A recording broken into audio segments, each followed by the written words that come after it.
वालेकुम, कैसे हैं आप सब। Welcome back to my channel, welcome back to another vlog. तो मेरी प्यारी सी यूट्यूब फैमिली, कैसे हैं आप सब। फाइनली हमारे इंजीर पर फल पकना शुरू हो गए हैं माशाअल्लाह से। ये देखें, आज हमारा इंजीर कितना प्यारा लग रहा है और फाइनली हमारे इंजीर पर फल लगना भी शुरू हो गए। काफ़ी देर से हम वेट तो कर रहे थे, तो माशाल्लाह आज मैंने 4 इंजीर तोड़े हैं।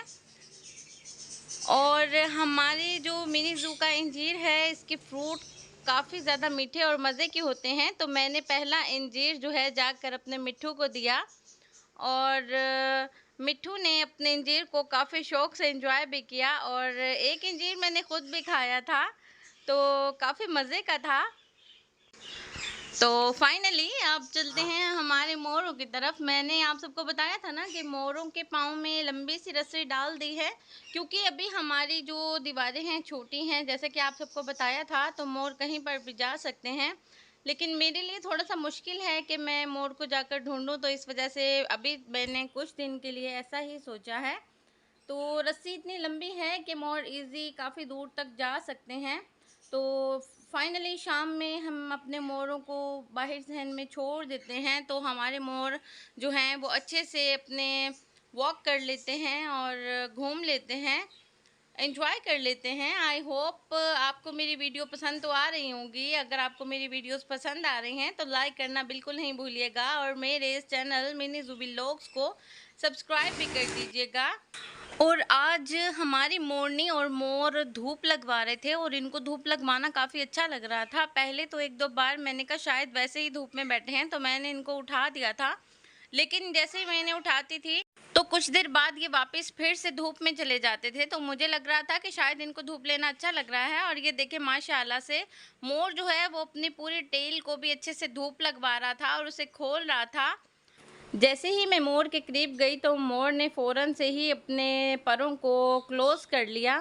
तो हम पूरी तरह से अपने मोर की जो टेल है उसको अच्छे से नहीं देख सके, लेकिन जितना मैं कैप्चर कर सकी मैंने आप सबके लिए कैप्चर किया। और मोर को धूप लेना काफ़ी अच्छी लग रही थी। काफ़ी देर मोर और मोरनी धूप में बैठे रहे, फिर अपनी मर्ज़ी से ही अंदर आए, क्योंकि मैं तो 2-3 बार कोशिश कर चुकी थी। लेकिन मोर और मोरनी तो ज़िद थे ना कि इन्हें धूप में ही रहना था और धूप ही लेनी थी। शायद इनको धूप लेना अच्छा लगता हो, लेकिन धूप भी इतनी तेज़ नहीं थी। आप सबको पता है कि आजकल मौसम जो है वो क्लाउडी वेदर हुआ है। आप सबके इलाके में पता नहीं मौसम कैसा होगा, लेकिन हमारे साइड पर जो है वो मौसम थोड़ा-सा क्लाउडी है। आपको फ़ील भी हो रहा होगा कि धूप जो है वो थोड़ी मध्यम है, इतनी ज़्यादा तेज़ नहीं थी। और उसके बाद मैंने रैबिट्स को भी घास दे दिया था, तो रैबिट्स भी अपने घास को मज़े से एंजॉय कर रहे थे। कुछ देर तो मैंने रैबिट्स को केज में बंद किया था, लेकिन फिर रैबिट्स को खोल दिया था, क्योंकि ये इनका चलना फिरना भी ज़रूरी होता है और ये इतना कैद भी नहीं रहते। कुछ देर के लिए खोल देती थी और थोड़ी देर के लिए बंद कर देती थी, ज़्यादातर खोल कर ही रखती थी, क्योंकि रैबिट्स जो है वो खुली फ़िज़ा में रहना ही पसंद करते हैं। और आज मिट्ठू को देखें, थोड़ी ज़्यादा मस्तियाँ चढ़ी हुई थी और मिट्ठू बहुत ज़्यादा एक्टिंग भी कर रहा था। तो मैंने कहा काफ़ी दिन से आप सबको मिट्ठू को भी नहीं दिखाया, तो क्यों ना आप सबको मिट्ठू को भी दिखाया जाए। और ये जो आप मेरी प्लेट्स और कटोरी वगैरह जो देख रहे हैं, ये घर के यूज़ में बिल्कुल भी नहीं होती। ये वेस्टेड बर्तन हैं जो मैंने फ़िलहाल टेम्पररी इनके लिए यूज़ किए हुए हैं, वो ये वेस्टेड हैं सब ना। तो आप सब मुझे बताइएगा कि मिट्ठू की हरकतें आपको कैसी लग रही थी। हमारा मिट्ठू जो है आजकल थोड़ा सा पहले से बेहतर हो रहा है। आज मैंने मिट्ठू को डांटा भी था, क्योंकि जब मैं मिट्ठू को डाइट देने के लिए गई तो मिट्ठू ने फ़ौरन से मेरे हाथ पर काटी कर दी। तो जब भी मैं मिट्ठू को डाइट देने के लिए जाऊं तो मिट्ठू फ़ौरन से मेरे हाथ पर काटी कर देता है। तो आज मिट्ठू को मुझसे डांट भी पड़ी थी। तो जब से डांटा है तब से कुछ बेहतर है और फ़ौरन से मुझे काटने के लिए भी नहीं आता, थोड़ा-सा डरने भी लग गया। तो फाइनली सुबह की डाइट के बाद अब रैबिट्स को शाम की डाइट भी मिल गई थी। शाम को मैंने रैबिट्स के लिए ये वाला घास मंगवाया था, जो कि रैबिट्स जो हैं काफ़ी शौक़ से खा रहे थे। तो जैसे कि मैंने आप सबको बताया था कि मैं रैबिट्स को थोड़ी देर के लिए केज में भी रखती थी, वो थोड़ी देर के लिए, और वरना अक्सर तो हमारे रैबिट्स जो हैं वो खुले ही रहते थे। अभी तक तो हमारे रैबिट्स यहाँ पर सैटिस्फाइड थे और खुश भी थे, और आप भी देख रहे हैं कि जैसे मैं वीडियो क्लिप ले रही हूँ तो हमारे रैबिट जो हैं हैप्पी भी हैं और एक्टिव भी हैं। लेकिन पता नहीं अचानक से हमारी जो फीमेल रैबिट है उसको क्या हुआ, मुझे समझ नहीं आया।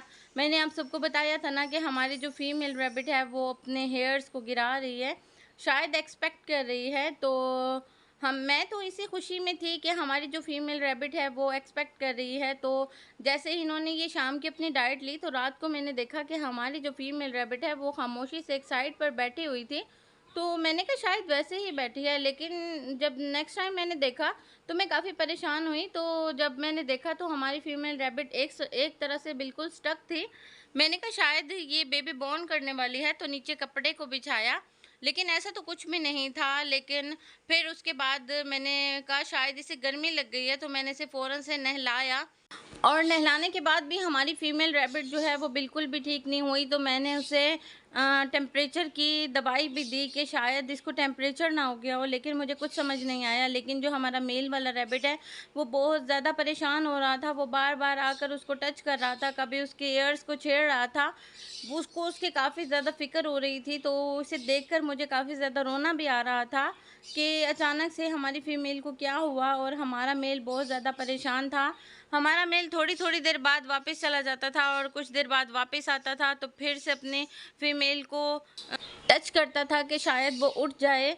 तो मैंने कुछ देर के लिए अपनी फीमेल रैबिट को बिठाया भी था, लेकिन वो बिल्कुल भी नहीं बैठ सक रही थी। मैंने उसे फिर लिटाया, तकरीबन रात के 2 बजे तक मैं स्टिल अपने रैबिट के पास बैठी रही। मैं डॉक्टर के पास भी नहीं जा सकती थी इतनी रात को। तो मैं काफ़ी परेशान थी, फीमेल रैबिट की वजह से भी, और मेल रैबिट को देखकर भी मैं बहुत ज़्यादा टेंशन में थी। तो आखिर हमारी जो फीमेल रैबिट है वो इस दुनिया में नहीं रही।